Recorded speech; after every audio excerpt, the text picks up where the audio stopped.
वकील साहब शिराज कुरैशी जी के पास चलता हूँ। शिराज जी, मुझे बताइए, इतने सारे आरोप लगा दिए, ताहिर हुसैन के घर पे कुछ नहीं था, बम बाद में गए, गोलियां बाद में गई, गुलेल बाद में गई, पत्थर बाद में गए, सब लेके रख गए। भाई बीजेपी ने रख दिया, पुलिस ने रख दिया, आरएसएस ने रख दिया, और किसने किसने रख दिया मौलाना साहब से वो भी पूछवा लीजिए।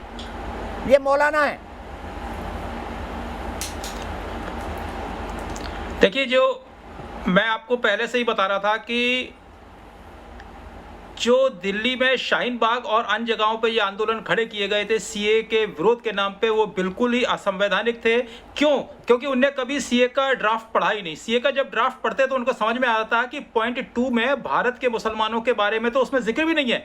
उसमें तो केवल जो परसिक्यूट होके आ रहे हैं बांग्लादेश से, पाकिस्तान से और अफगानिस्तान से हिंदू, सिख, ईसाई और गैर मुस्लिम लोग, उनको शरण देने की बात थी केवल, जो आ चुके हैं। यह भी इंपॉर्टेंट बात थी 2014 तक। इसीलिए इन लोगों ने उस ड्राफ्ट को पढ़ा नहीं। और दिल्ली जो दंगे की भड़काने की बात आप कर रहे हैं, बिल्कुल सही फरमा रहे हैं। क्यों? क्योंकि आपको याद होगा कि शाहीन बाग को इस तरह से उन्हें एक अपना मिलिट्री एरिया बना दिया था कि आप उसके खुद गवाह हैं। आप जब गए थे तो आपके साथ जो व्यवहार किया गया था उससे पता लगता है कि उन्हें एक कितनी बड़ी कोकस बनाया था कि किसी को भी इंटर करने की कोशिश नहीं की थी।